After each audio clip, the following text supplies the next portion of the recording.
Starting na. Good afternoon, buddies. This is Chris Sniper and Apalaya site.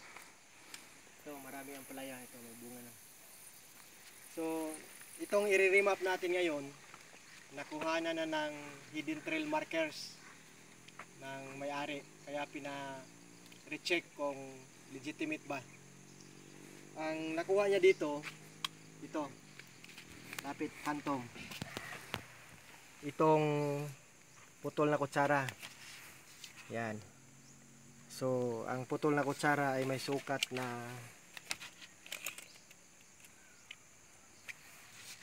yan, 3.5 inches. Ito. So, nakuha to 3 feet. Okay. Then, before that, ito yung mga metal na nakuha, 1 foot. Metal. Yan. Tapos, after nitong kutsara, nakuha tong alphanumeric code na bote. Ito. Brown na botilya. Yan. May number 1 sa gitna. Yan, number 1. Okay. Tapos may 4 pa na boxes sa paligid. So, itong bote, nakuha to dito sa dig site. Makita natin mamaya. Tapos, itong lata. Yan, ang lata. So, ang lata is, sukatin natin. Ang diameter niya is, exactly 3 inches. 3 inches ang lata. Okay. Then, itong bote, nakuha dito.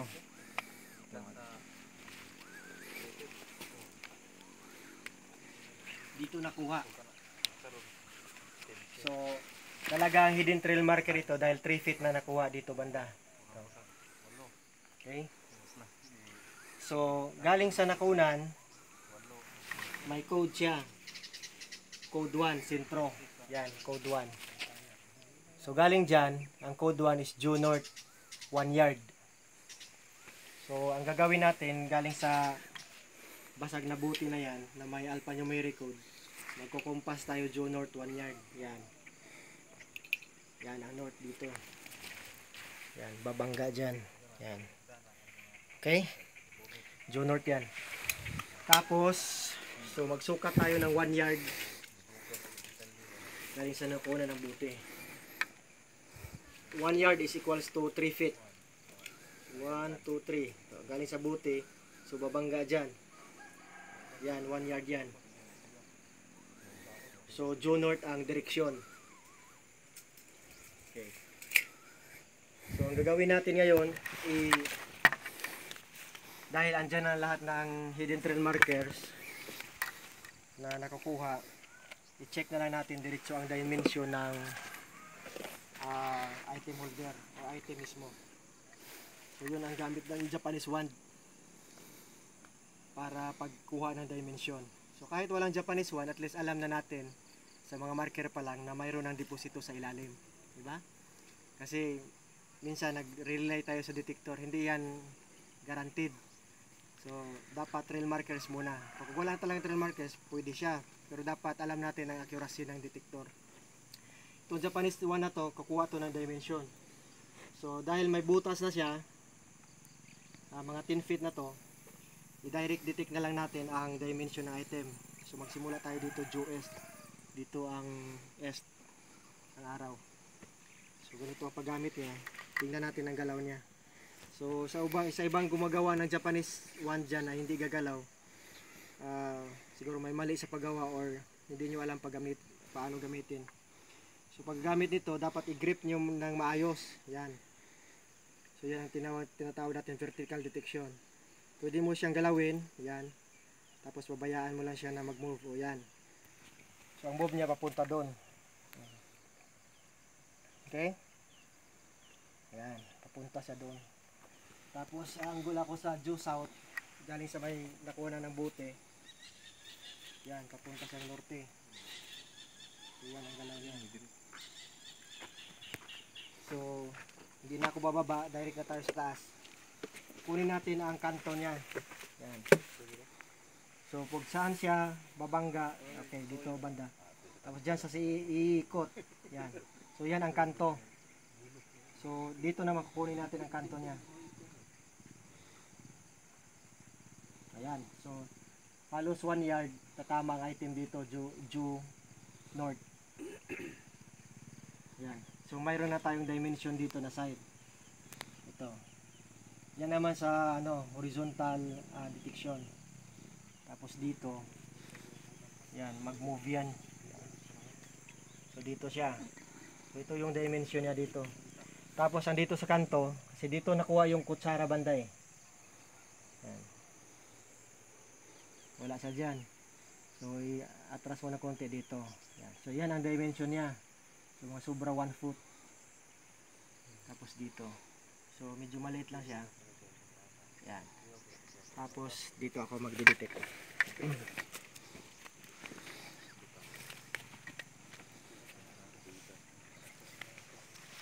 Ayan. Dito yan. So, at least may idea kayo paano gamitin ang Japanese one for checking the dimension. Okay. So, ngayon, dito na tayo. Yan. Iikot na siya sa kanto. Yan. So, kunin natin ang sentro dito. Yan. Iikot lang yan siya. Yan. Okay, so ito ang sentro ng item. So, ayon sa given na alphanumeric code. So, positive tong dig site niya, buddies. Saka, ayon sa given, may deposito pa sa due west. Ito yung niya, code sa due west. Malalaki-laking box. Ambok, Mas bro. malaki nito. So, dudublin siguro. Pero, mag-code MG siya. So, 11 yards patungo due west. Doon na. Sa due west. Pero, ang big load niya dito, halos katabi lang. Itong big load. Okay, check nga pantong. Ito yung big load niya. Kita mo itong rectangle na malaki. Ito yung load natin ngayon sa nahukay. Tapos itong sa due west. Mayroon pa sa due east saka due south. So, ito yung pattern niya eh. So, dito sa due north, i-check natin. So, ayon sa given, dito, 12 feet due north. May item. So, magsukat tayo ng 12 feet. Saan yung assess mo? 12 feet. Galing dyan sa item na mismo, sa kanto. Yan. Okay. So, 12 feet. Dito sa tatama. Ito yung 12 feet. Okay, sige bro. Okay. So, 12 feet meron dito. So, halos magkatabi lang. Kasi ang history ng lugar na ito, may nagkampo dati ng mga Hapon. So, malaki ang possibility na maraming dala silang item, tsaka maraming load. So, ito, magkatabi lang to. Pero, mayroon pa dito, cross pattern kasi ito eh. East, west, north, south. So, 5 deposito. Ito nakuha sa sentro ang tinatawag natin fulcrum point na may load din. So, ito na ngayon ang isang deposito. Sa 12 feet from kutsara. Yung kutsara na marker. So, i-check natin diretso. Yan, dito siya. Ito ng kanto, sa 12 feet mismo. Tapos, horizontal. Ayan. So, ang tawag namin dito is nicho type deposit. Kasi pahaba eh. Ito yung tugsok, bro. Dito Ito. siya. So, kakanto siya. Ito. Hanggang dito. Pag lalampas ka dyan, wala na. So, ito na naman. Ang kanto niya. Okay? So, pag susukatin natin to dito. So, more than 2 feet ang dimension. Saan? Yan, 2 feet. Yan. Ang kanto niya sa position niya sa north-south alignment. Sa loading na to. Sa loading na ng item. Tapos dito naman, kukuha ka ng distansya niya. 5 feet ang taas. Ito. So, ito yung mga deposit na yan, 5 feet. Exactly. Okay. Ito yung mga big load na tinatawag natin na tatakbo sa 80 feet hanggang 100 plus feet. So malaki to. So ito yung load. So pag magdedetect ka nito, ay ikot yung buo. Ayan. Buo na yan.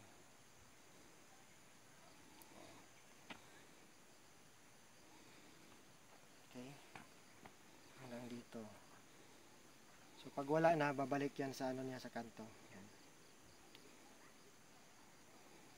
Okay. So ito muna i-focus natin ang dalawang load. Yun ang medyo maliit, ang nahukay na, saka ito yung big deposit. So i-priority muna natin ito kasi andito ang fulcrum point. So hindi natin masabi gaano kalalim, pero depende sa given yan. So mag-start na tayo ng shallow deposit. Mag-start tayo na kasi nabot na niya ang ang 9 feet.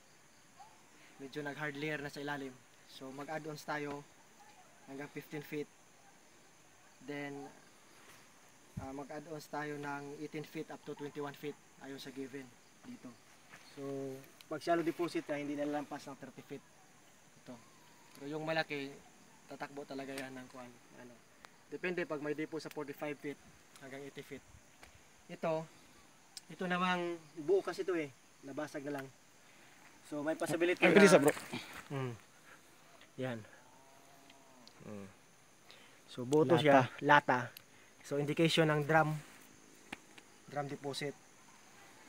Pero ang sa alphanumeric code is naka-box siya. Yan. So pag may drum depot, ito yung tinatawag natin na drum deposit pag may drum na baby drum. Kasi mga 1 foot lang dimension sobra. So yan ang tinatawag natin na decoy deposit. Deposit na siya pero bluff lang yan. Mayroon pang deposit sa ilalim na box of gold bars. So what if kung mga alahas ang laman nito, so possible okay na yan pang finance dito, diretso sa box, saka diretso sa big deposit. Yan lang, no? So ang ganda pa ng terrain, naka-slope siya, tapos may big creeks sa baba, tapos may sapa pa doon sa so, may bundok doon, water element sa due south na, so reverse south to north, dito tatama ang yun ang elemental terrain. Dito tatama ang items, ang layout.